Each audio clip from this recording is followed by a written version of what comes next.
Paulo a Timóteo, eu queria convidar vocês para que abrissem a Bíblia na segunda carta de Paulo a Timóteo, no capítulo de número 2. Nós vamos ler os últimos versículos do capítulo de número 12, do versículo 14 até o versículo de número 26, em que fala sobre as atitudes do obreiro de Deus, do homem e da mulher de Deus. Versículo 14 diz assim, 2 Timóteo 2, 2 Timóteo, capítulo de número 2, do versículo 14 até o versículo de número 26. Continua a lembrar essas orientações a todos, advertindo solenemente na presença de Deus, para que não se envolvam em discussões acerca de teorias vazias. Isso não produz nada de bom e serve tão somente para perverter os ouvintes. Procura, isto sim, apresentar-te aprovado diante de Deus como obreiro, que não tem do que se envergonhar e que maneja corretamente a palavra da verdade. Evita, pois, as conversas inúteis e profanas, porquanto os que agem assim promovem ainda mais a impiedade. E tais palavras se alastrarão como câncer. Entre estes se encontram Himeneu e Fileto. Eles se desviaram da verdade, proclamando que a ressurreição já aconteceu, e com isto corromperam a fé de alguns. Contudo, o firme fundamento de Deus permanece inabalável e autenticado com este selo: o Senhor conhece os seus, e aparte-se da injustiça todo aquele que professa o nome do Senhor. Numa grande casa há vasos não somente de ouro e prata, mas também de madeira e barro, alguns para nobres finalidades, outros para fins desonrosos. Se alguém se purificar destes pecados, será como vaso de honra, santificado, útil para o Senhor e preparado para todo bom serviço. Foge igualmente das paixões malignas da juventude, e segue a justiça, a fé, o amor e a paz, em comunhão com os que invocam o Senhor de coração puro. E rejeita as questões insensatas e improdutivas, sabendo que geram apenas discussões. Ao servo do Senhor não convém discutir, mas sim ser amável para com todos, capacitado para ensinar, paciente. Deve saber corrigir com mansidão os que se te opõem, na expectativa de que Deus lhes conceda o arrependimento, conduzindo-os ao pleno conhecimento da verdade, para que dessa maneira retornem ao bom senso e se livrem da armadilha do diabo que os capturou, a fim de agirem conforme a sua vontade. Amém. Nós estamos vivendo, os irmãos podem sentar-se, tempos inacreditavelmente maus. E sempre que eu penso nisso, na violência dos nossos dias, na maldade, uma pergunta me ocupa a mente, talvez ocupe a sua também. Será que existe alguma esperança para o homem dos nossos dias? Será que existe algo que seja capaz de gerar no nosso coração alguma expectativa para o homem dos nossos dias? E a resposta é uma só, é única: existe sim, graças a Deus. Porque não existe homem nenhum na face da terra, por mais pervertido, por mais sujo, por mais terrível, por mais maligno que seja, que não possa receber a salvação, que não possa ser perdoado pela graça e pelo amor de Deus. Todo homem pode sim ser perdoado e ser salvo por Deus. E a verdade é que existem corações famintos, homens e mulheres sedentos de Deus, neste mundo, ao nosso redor, na nossa vizinhança, na nossa família, nos lugares onde nós vivemos, gente que a gente menos imagina. E sabe qual foi a orientação de Jesus? Jesus mandou os discípulos, os obreiros, olharem para os campos, porque os campos estavam prontos para a grande colheita. E ele diz assim em Mateus capítulo 9, versículo 37 e 38: a colheita é grande, mas os trabalhadores são poucos. Como a igreja precisa de obreiros, como a igreja precisa de trabalhadores. E aí Jesus disse assim: há uma coisa que a gente precisa fazer para que sejam levantados homens e mulheres, obreiros de Deus. Orem. Ele diz: peçam, pois, ao Senhor da colheita que envie trabalhadores para a colheita. Ou seja, se nós deixarmos, Deus nos usa. Se permitirmos, Deus vai alcançar as pessoas mais terríveis dessa terra, pessoas que nós reputamos como pessoas perdidas. Essas pessoas são alvo do amor, da graça, do perdão e da salvação de Deus. É aqui que essa mensagem de um velho pastor chamado Paulo a um jovem pastor chamado Timóteo se encaixa. É aqui que ela se torna poderosa, porque essas duas cartas são cartas de instruções de um pastor experimentado, vivenciado, a um pastor novo no ministério, a um obreiro novo no ministério. E Paulo está escrevendo essa carta a Timóteo, as duas cartas, encorajando a Timóteo a ser forte, porque os tempos são difíceis, os tempos são perigosos, e os tempos se tornarão ainda mais difíceis. E Paulo deseja que Timóteo saiba que mesmo em tempo de muito risco, de muitas dificuldades, de muitas lutas, em que há necessidade de que o homem e a mulher de Deus tenham muita destreza na palavra, Deus pode usá-los se eles se colocarem à sua disposição. Eu costumo dizer que a maior habilidade de um crente é a sua disponibilidade. Se você estiver disponível, você pode não ter talento nenhum, você pode não saber tocar, pode não saber cantar, pode não saber pregar, mas se estiver disponível, Deus vai usar você de maneira poderosa. Se estivermos disponíveis, Deus nos usa. Você está disponível para Deus hoje à noite? Você quer que Deus use você? Pois se coloque à disposição de Deus. Eu acredito que em algum lugar da nossa alma, nós desejamos, todo cristão, todo homem, toda mulher, todo pastor, todo obreiro, deseja ser usado por Deus e viver uma vida profundamente abençoada por Ele. Portanto, mantenha-se atento à nossa mensagem de hoje à noite, para que Deus possa nos abençoar ricamente. O versículo 21 diz assim: se alguém se purificar dessas coisas, será vaso para a honra, santificado, útil para o Senhor e preparado para toda a boa obra. Se alguém quer ser usado por Deus, se alguém está disponível e quer ser usado por Deus, precisa estar fundamentado e transformado pela palavra de Deus, fiéis e seguros nele, abandonando os velhos hábitos e aprendendo a ser gentil. Quantos sabem aqui que o cristão precisa ser gentil?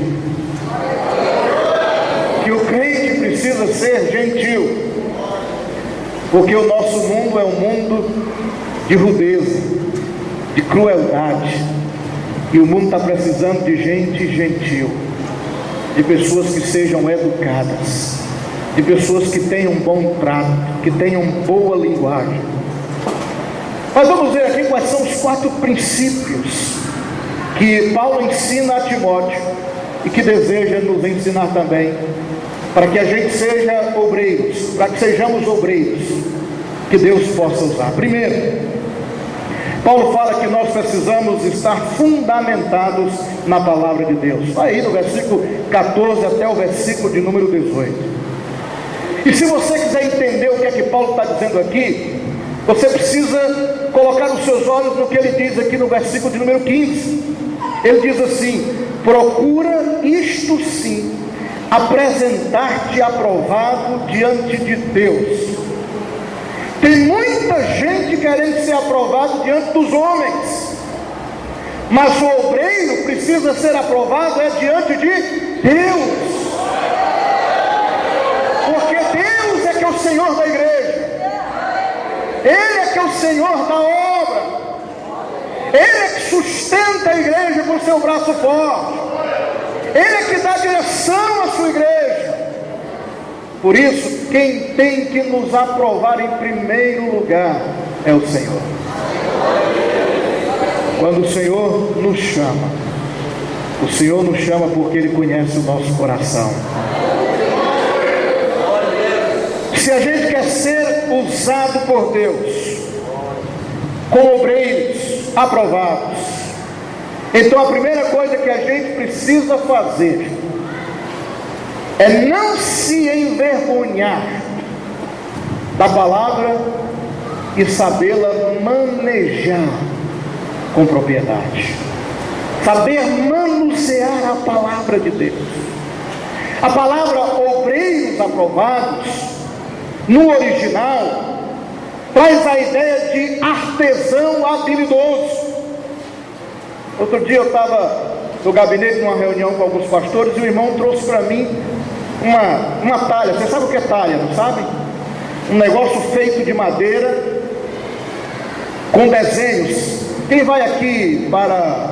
Aqui no Ceará tem muito disso, né? Para artesanatos. Então, o cara pega a madeira, ou então em couro, né? Chapéu de couro. Quem conhece aqui chapéu de vaqueiro? Pronto, você conhece? Chapéu de vaqueiro está lá, é difícil botar aquele negócio, formar, dar aquele formato. Então, quando Paulo fala sobre obreiro aprovado, Paulo está falando sobre artesão habilidoso. Uma pessoa que sabe fazer o seu trabalho com excelência, que não faz o trabalho de qualquer jeito, mas é alguém que é detalhista, é alguém que sabe fazer um bom desenho, é alguém que quando corta de acordo com o que está desenhado, de acordo com o padrão, é alguém que se torna referência naquilo que faz.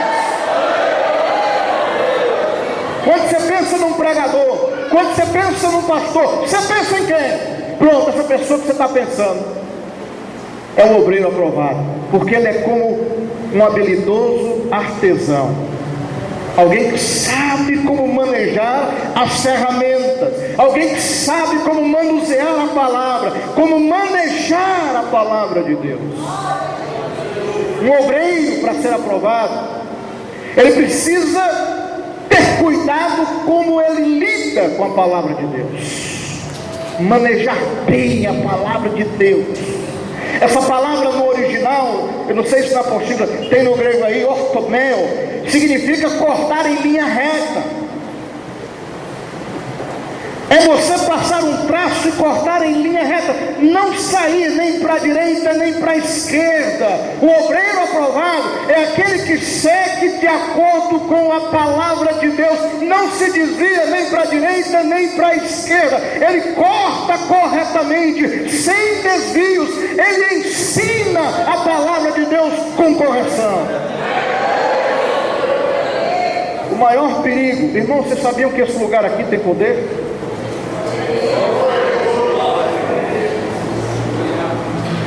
Esse lugar aqui, pastores, obreiros, é o lugar mais perigoso da igreja.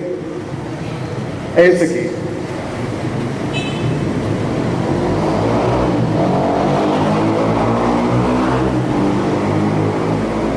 Esse aqui é o lugar mais perigoso da igreja.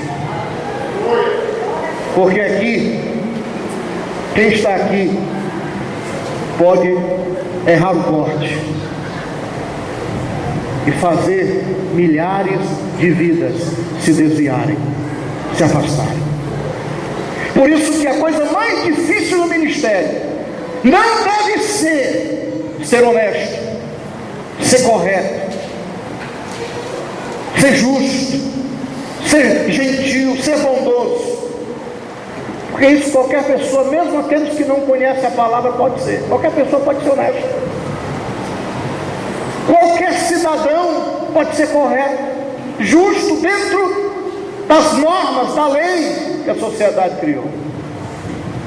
Mas só um obreiro de Deus, só um homem chamado e vocacionado por Deus, pode usar a palavra de Deus corretamente, porque a mesma palavra que foi inspirada pelo Espírito é o mesmo Espírito que nos ensina a ministrar essa palavra. Por isso que a Bíblia diz que nós somos como artesãos habilidosos, nós sabemos o corte que devemos fazer. A palavra de Deus não é para sustentar nenhuma teoria humana. A palavra de Deus não é para ser usada para sustentar uma teoria pessoal. A palavra de Deus, em primeiro lugar, é para tornar o obreiro reto. Porque a palavra de Deus, antes de cortar os outros, corta quem a prega. A palavra de Deus, antes de penetrar na alma, junta, medula, pensamentos, sentimentos, emoções da pessoa, penetra nos lugares mais escondidos do pregador. Cortar em linha reta. Por isso que nós precisamos nos tornar padrão. É isso que Paulo está dizendo a Timóteo: torna-te padrão. E o padrão para Paulo é: não se envergonhe da palavra de Deus, saiba manejá-la, para que você possa aplicar a sua própria vida, ensinar aos outros, depois de aplicar a sua própria vida, e ensiná-la não apenas com palavras, mas com o seu testemunho pessoal, com a sua própria vida. Primeiro, eu preciso conhecer a palavra de Deus. Irmãos, eu não sei se acontece com vocês, na igreja de vocês, pastores, mas na nossa igreja, a palavra de Deus, ela tem concorrência muito grande. Porque nós vivemos num mundo de diversão, de entretenimento, dentro e fora da igreja. Nós vivemos numa época de grandes apelos à diversão. E às vezes é difícil para o cristão fechar a televisão. Não é errado a televisão, mas às vezes é difícil a gente largar a danada da televisão. Às vezes é difícil a gente parar um momento na internet, no computador, para ler a Bíblia, para orar. E pastor dizer que pastor não passa por esse tipo de luta, é uma luta que todos nós passamos, porque o pastor é um ser humano como outro qualquer, separado para uma obra que não é uma obra qualquer. Um obreiro é um ser humano como todo ser humano, comum como todo ser humano, mas chamado por Deus, separado por Deus, para fazer algo incomum, divino, sobrenatural, que é a obra de Deus. O que nós fazemos não é natural, é sobrenatural. E o obreiro precisa ter consciência disso. E para ele fazer esse trabalho sobrenatural, ele precisa conhecer bem a palavra, aplicá-la à sua própria vida, para depois diligentemente estudá-la e habilmente ensiná-la, e ensiná-la corretamente. Mas isso não é só para pastores, isso não é só para líder de ministério, não é só para missionário, não é só para professor da escola bíblica. é para pais, para filhos, para todo crente. Nós precisamos da palavra de Deus, porque se a gente estiver fundamentado na palavra de Deus, nós vamos evitar discussões tolas, improdutivas, que Paulo diz aqui no versículo de número 14. E você sabe que palavra é essa no original grego? Catástrofe. É isso mesmo, catástrofe. Quem não sabe manusear a palavra de Deus corretamente, acaba produzindo catástrofes, desastres na sua própria vida e na vida dos outros. Paulo está falando de catástrofe espiritual na vida das pessoas. Ele diz: olha, devemos deixar as conversas inúteis, profanas, no versículo 16, porque elas são uma espécie de gangrena.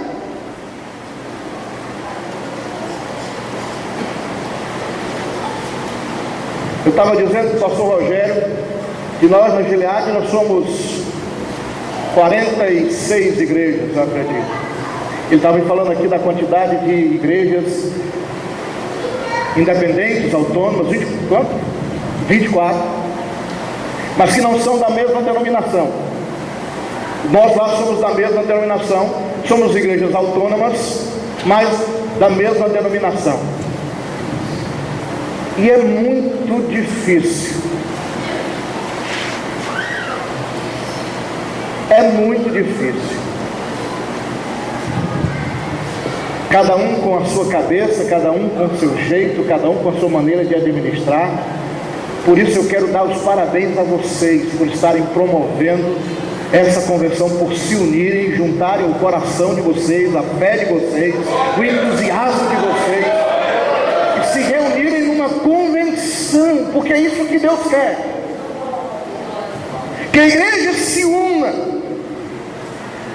porque a desunião é como uma gangrena, é como uma enfermidade que não tem cura, que destrói. A gangrena é uma doença que destrói o lugar onde ela está. Se estiver na perna, ela vai acabar com a perna, vai destruir a perna. E Paulo diz que algumas espécies, alguns tipos de conversas, de tratamento, de trato, são como gangrena, que destrói, que acabam com a vida espiritual e destrói a alma. E a gente precisa estar atento mais do que nunca àqueles que se desviaram da verdade. Sabe por quê? Porque hoje em dia é um negócio muito fácil. É muito fácil. Abre-se igreja de tudo quanto é gente. Ninguém quer andar com ninguém. Todo mundo quer andar. Claro, né, existem as exceções, mas uma boa parte quer andar sozinho. Por isso que eu estou dizendo a vocês, parabéns a vocês por se reunirem, por se juntarem aqui e formarem um corpo cuja cabeça é o Senhor Jesus, para que vocês possam juntos defender o ideal da fé, a palavra de Deus, a grande comissão que Jesus deu à sua igreja. Paulo diz assim: olha, tem muita gente como Himeneu, como Fileto. Esses aqui negavam a ressurreição do corpo, afirmando que era apenas o espírito que seguia para uma outra dimensão. E muita gente acreditou nisso. E nós ainda temos muitos Himeneus e muitos Filetos nos dias de hoje. Muitos acreditando nos dias de hoje que a ressurreição de Jesus foi apenas alegórica, irreal, que não foi literal, que a Bíblia está usando apenas uma figura de linguagem, apenas uma expressão. Vocês sabiam que uma das heresias mais comuns nos nossos dias é a que diz que o retorno de Jesus, a segunda vinda de Jesus, nunca vai acontecer? Que o apóstolo João, lá em Apocalipse, usou apenas uma figura de linguagem com motivos, por razões motivacionais. para que a igreja pudesse trabalhar em tempo de perseguição. Irmão, você sabe qual é a grande esperança da igreja? A grande esperança da igreja é o retorno de Jesus. É a volta de Jesus. O clamor da igreja deve ser: Maranata, ora vem, Senhor Jesus. A igreja é a noiva que se prepara para a chegada do noivo. Se o noivo não vier, não tem casamento. Se o noivo não vier, não tem como ir para as mansões celestiais. Jesus disse: eu vou só preparar um lugar para vocês, mas eu vou voltar. Estejam prontos, porque quando eu voltar, eu vou voltar para levar vocês comigo. E a palavra diz que o Senhor, nas nuvens, se encontrará com o seu povo, com a sua igreja santa, gloriosa, imaculada, lavada, remida, purificada pelo sangue do Cordeiro de Deus.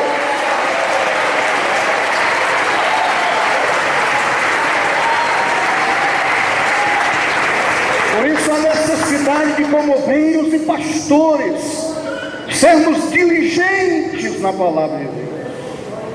Alguém que não dá a palavra de Deus o seu devido lugar na igreja não pode se tornar um obreiro aprovado.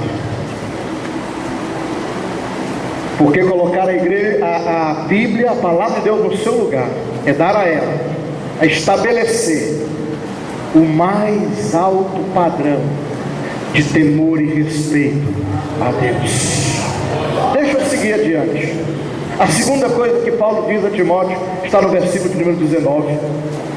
Ele diz assim no versículo de número 19: contudo, o firme fundamento de Deus permanece inabalável e autenticado com este selo: o Senhor conhece os seus, e aparte-se da injustiça todo aquele que professa o nome do Senhor.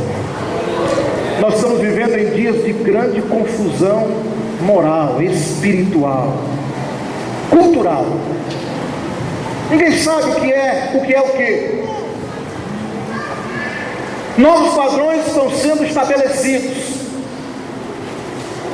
Novas estruturas familiares estão sendo estabelecidas.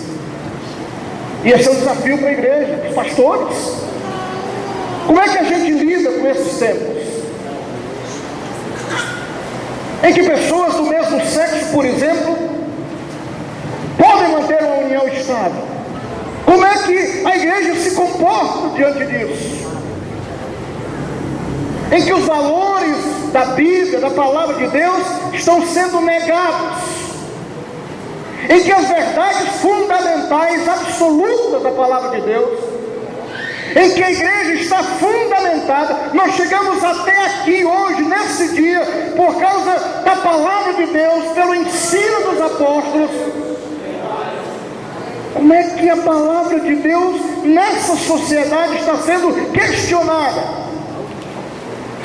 E tem mais, não é só a cultura não. Dentro da igreja já há quem defenda esse tipo de comunhão estável. São as tendências da nossa sociedade. Nós sabemos o que é que a Bíblia diz a respeito disso. E se você ler a Bíblia, aonde estiver essa prática, ela é condenada. A palavra de Deus é muito clara. O problema é que as pessoas já não levam mais a palavra de Deus a sério. Já não há mais temor da palavra.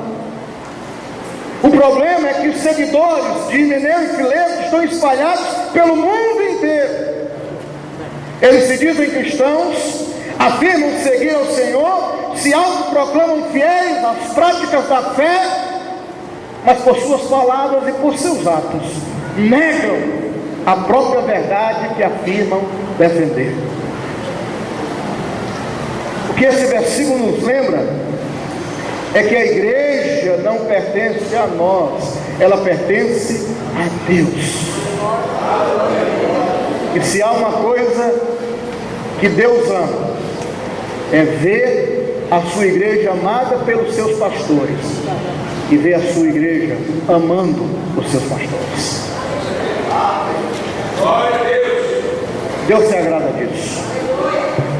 Eu tive uma experiência há 6 anos atrás, uma experiência muito difícil no ministério, e a minha filha, que hoje tem 14 anos, fazer 15 anos agora, ela disse o seguinte para mim naquele período: papai, eu queria te pedir uma coisa. Tinha 8 anos, né? Eu queria pedir que você nunca deixasse Jesus, nunca. Mas eu queria pedir que tu não fosse mais pastor.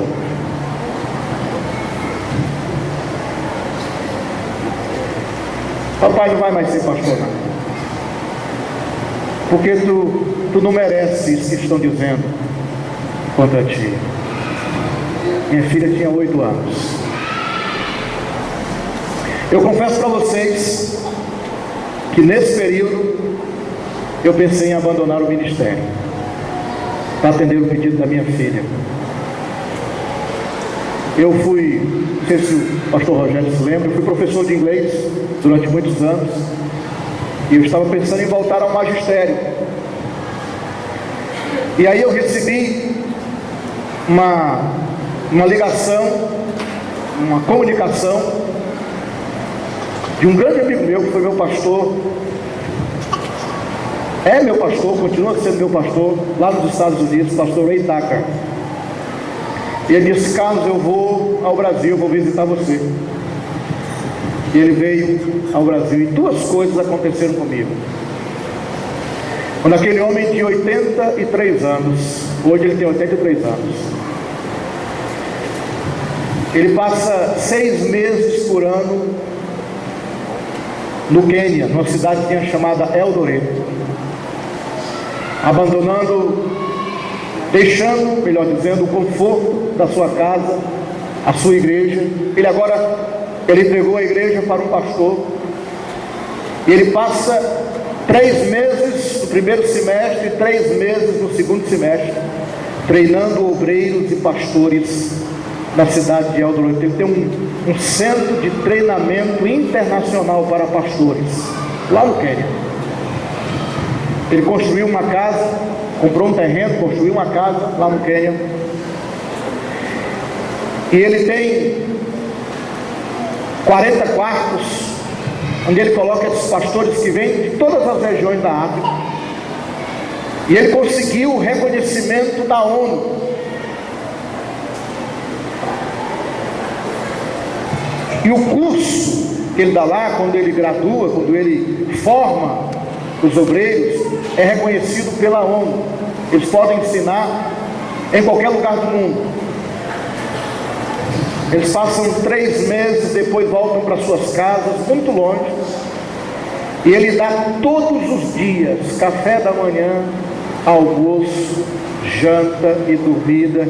E eles não pagam um tostão. Tudo sustentado pela graça de Deus e pela bondade dos irmãos. E aquele pastor, ele prega de manhã 3 horas e à tarde mais 3 horas, ensinando. Ele ensina 3 horas de manhã e 3 horas do período da tarde. 83 anos. Quando ele vem para o Brasil, eu confesso a vocês, quando ele vem para o Brasil, eu vou interpretar, tem hora que eu digo assim: meu Deus do céu, faz com que o teu filho pare de pregar, porque eu já estou cansado de interpretar. Porque se deixar, ele prega a noite inteira. E a outra coisa, depois de ser confortado pelo pastor Ray, foi que eu fui pastoreado pela minha igreja. Minha igreja me pastoreou. E a igreja precisa aprender não só a ser pastoreada, mas a pastorear, a cuidar dos seus pastores, dos seus obreiros. A igreja é cuidada, pastoreada, tratada. O exemplo é o Salmo que diz: o Senhor é o meu pastor e nada me faltará, né? Para me levar a pastos verdejantes, a águas tranquilas. É muito bom a gente receber comida fresquinha, verdinha, água tranquila, mas é bom também a gente dar, a gente abençoar os pastores, pastorear a família dos pastores. Irmãos, eu confesso para vocês que eu só não atendi o pedido da minha filha, porque eu fui pastoreado pelo pastor Ray Tucker e fui pastoreado pela minha igreja. Minha igreja me sustentou em oração, minha igreja cuidou de mim e fez mudar o meu coração. E esse é um grande desafio para a igreja: aprender a pastorear os seus pastores e não somente ser pastoreado. Mas veja o que ele diz aqui a respeito dessas tendências de gente que nega a palavra de Deus. Ele diz que há uma inscrição, e a primeira inscrição no selo, no fundamento da casa do Senhor, é que o Senhor conhece aqueles que pertencem a Ele. Paulo está falando aqui do milagre da regeneração, da salvação, daqueles que receberam pela graça de Deus, pelo arrependimento, pela confissão de Jesus como Senhor e Salvador das suas vidas, a nova natureza, a natureza divina. Como é que Deus sabe que eu sou filho de Deus? Do mesmo jeito que eu sei que as minhas filhas são minhas filhas. Se eu colocasse minhas filhas aqui, eu tenho duas filhas, uma de 18 anos e outra de 14 anos, e elas estivessem aqui no meio da multidão, vocês acreditam que eu ainda seria capaz de identificá-las? Claro que sim. Conheço a Amanda e a Bia, sei como elas se parecem, conheço as formas delas, sei o rosto, eu sei como é que elas se comportam em muitas situações. Eu sei quando alguma coisa as aflige, eu sei quando alguma coisa as faz felizes, eu sei quando elas estão transtornadas com alguma coisa, ou estão preocupadas, eu sei quando elas estão brincando, eu sei quando estão tristes, quando estão alegres. Do mesmo jeito é Deus. Nós podemos estar no meio de uma multidão, mas se Deus colocar os olhos em nós, Ele sabe se somos ou não filhos dele.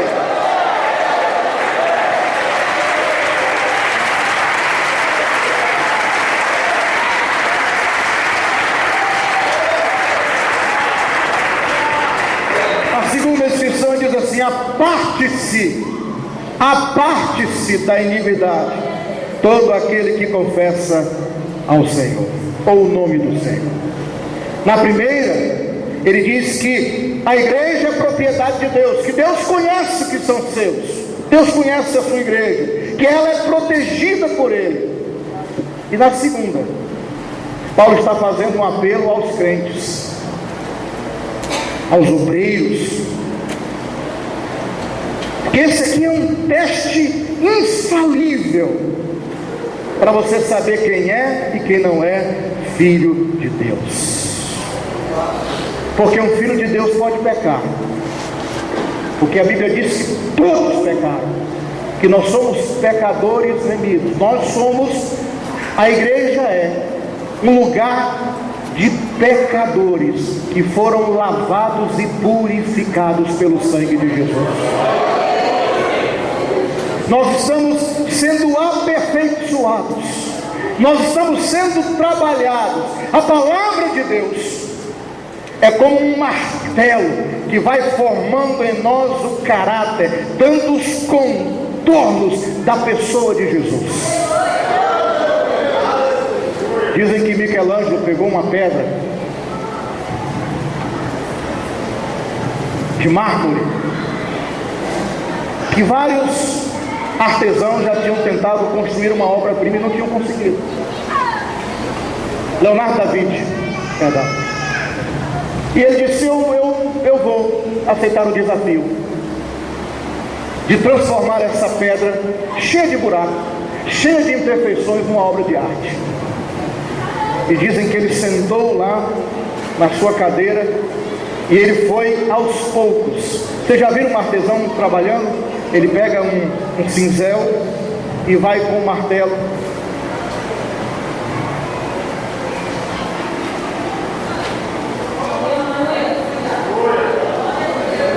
É isso que o Espírito de Deus faz conosco. Nós somos uma pedra bruta, que a palavra de Deus vai nos atingindo, vai nos cortando, vai nos formando, trazendo em nós o caráter de Jesus, até que a gente um dia consiga atingir a estatura do varão perfeito que é Jesus. E Deus transforme a cada um de nós, pedra bruta, em obra de arte do divino Espírito Santo de Deus, pela graça de Jesus. Por isso que a igreja descansa no Senhor, porque sabe que o Senhor cuida dela, trata dela. Irmãos, nós estamos vivendo em tempos de declínio moral, mas a gente ainda pode continuar confiando no Senhor.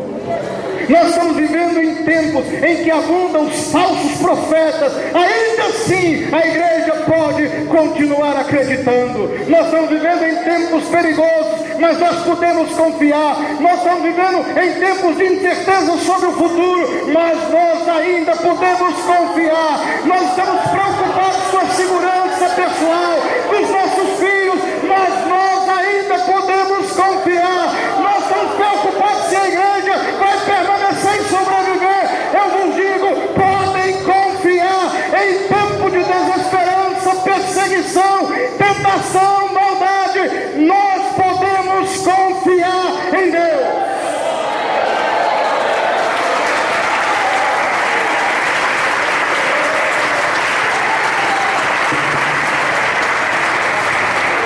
Deus está no controle. Deus está no controle. Paulo está dizendo, firme fundamento permanece. E sabe por que a igreja permanece? Porque ela foi construída, ela foi edificada sobre a rocha dos anos, Jesus Cristo nosso Senhor. Ele é a nossa pedra angular da fé. Tem gente achando que a igreja vai falhar e não vai, porque ela se fundamenta nas promessas eternas de Deus, e Deus não pode ser derrotado. Portanto, pastores, homens e mulheres de Deus do ministério, irmãos que estão aqui hoje à noite nessa igreja, não temam, filhos de Deus. Não vamos ceder ao desespero. Deus está no trono, Ele conhece aqueles que são seus. Os tempos difíceis podem vir, mas Deus jamais esquece de nós. Nós estamos seguros nas mãos de Deus para sempre. Ainda que sejam tempos de turbulência, Deus nos sustenta com as suas mãos. Em terceiro lugar, que eu tenho, que eu paro.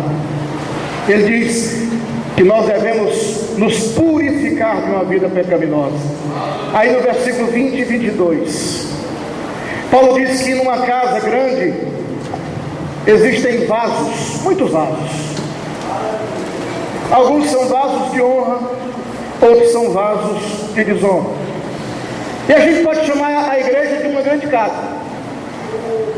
A igreja é uma grande casa. Nesta casa, a igreja, nesta grande casa, estão os crentes, os que se dizem crentes, e aqueles que pensam que têm um relacionamento pessoal com Jesus. Paulo diz que em cada casa, em cada igreja, na minha, na sua pastor, na sua pastor, na sua pastor, existem vasos de honra e vasos de desonra. Toda igreja, toda casa. Vasos que são usados para diferentes fins. Por exemplo, quando você vai dar um jantar na sua casa, você bota os melhores pratos. Quem tem porcelana, coloca porcelana, não é? Quando você vai agradar, você quer impressionar, você quer receber bem as pessoas, você veste a sua melhor roupa e usa o seu melhor aparelho de jantar ou de almoçar, não é verdade? Você usa os copos, você deixa a mesa bem bonita, bem armada. As pessoas, isso dá às pessoas a ideia de como você as considera, da importância que essas pessoas têm para você. Mas também na sua casa existem vasos, por exemplo aqui, nós temos vasos com flores, que servem para ornamentar, para embelezar o lugar. Nós temos vasos que são úteis, que você vai comer, né? Nós temos vasos que são vasos para ornamentar, para embelezar, mas também nós temos as lixeiras. Onde é que a gente coloca os pratos mais belos do jantar? Sobre a mesa. Os vasos de flores a gente coloca onde? Num lugar que as visitas possam ver. Mas a lixeira você bota onde? Escondida. Você esconde. Sabe por quê? Porque o nome já está dizendo, é lixo. O que você coloca dentro é lixo. Não presta. É isso que Paulo está dizendo. Que na casa do Senhor há vasos de ouro e de prata. Cristãos, mais do que ter dom de línguas e de profecias, são cristãos que têm isso, mas são homens e mulheres de Deus com caráter. São homens e mulheres de Deus com integridade, cujo caráter e integridade os torna úteis para o Senhor. Há também madeira e barro, que a gente coloca para enfeitar os ambientes. E sabe que às vezes, mesmo no ministério, mesmo numa vocação tão sublime, num chamado tão excelente como é o ministério, nós não nos sentimos vasos de ouro nem de prata. Eu disse recentemente a um pastor que entrou no meu gabinete para conversar comigo, que o pastor, na maioria das vezes, na maior parte do seu tempo, ele escuta. É uma verdade. Pense um pouquinho no exercício ministerial de vocês. A maior parte do tempo do pastor é escutando. Geralmente o pastor, por isso que o pastor fala muito quando vem para o púlpito, porque aqui é a hora dele falar. E do jeito que ele presta atenção quando você escuta, quando ele fala, ele quer que você preste atenção. Amém, irmãos? Amém. Os irmãos concordam comigo? Amém. O pastor de vocês escuta vocês? Pois quando ele pregar aqui, ele quer ser ouvido por vocês, escutado por vocês, porque ouvir é um dom. A Bíblia diz que o homem de Deus tem que estar pronto, apto para ouvir, e deve ser tardio, demorado no falar, para que ele possa ter uma boa compreensão, para que a palavra dele seja uma palavra sábia, com entendimento, com sabedoria.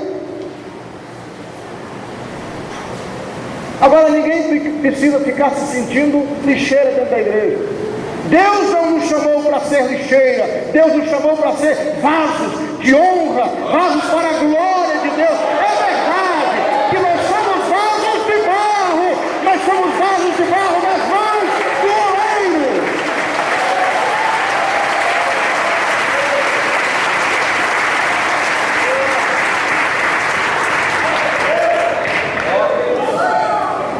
Purificar-se das paixões malignas da juventude diz mais do que a primeira coisa que vem na cabeça da gente é a questão sexual. Mas em nenhum momento na Bíblia você encontra Jesus dizendo que o pecado sexual é maior do que o pecado da mentira? Não tem na Bíblia. Pelo contrário, a Bíblia diz que existem algumas coisas que o Senhor abomina. E se você prestar atenção na relação, nenhuma delas tem um pecado sexual. Pecado sexual é pecado. Mas a Bíblia diz que Deus abomina quem causa intriga, quem fofoca, quem destrói, quem mata o outro com a língua. É tanto que no Novo Testamento Tiago escreveu um capítulo inteiro para falar sobre a língua. Ele diz o seguinte: que quem é capaz de dominar a sua língua domina todo o resto. Ele diz assim: vocês já viram um grande navio? Um navio é imenso. Como é que o timoneiro cuida do navio? Com uma pequena alavancazinha. Tem algum marinheiro aqui? Alguém da marinha? Um navio imenso. Tem um carro. Você sabe como é que você controla um carro? Com aquele negócio pequenininho que tem na sua frente chamado direção. Como é que você controla um cavalo? Pela língua. Você põe um freio na língua do cavalo, o cavalo obedece, faz tudo o que você quer. É exatamente sobre isso que o Tiago está dizendo. Que se você conseguir controlar a sua língua, se eu conseguir controlar a minha língua, eu controlo tudo o resto. E a Bíblia diz que é perfeito. Está lá em Tiago. Perfeito. O que é o pecado da juventude?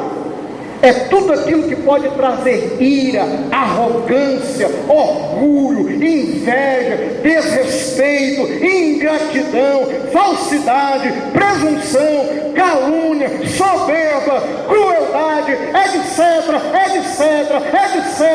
Fuja desses desejos, Timóteo. Fuja, meu pastor querido, meu jovem obreiro, fuja.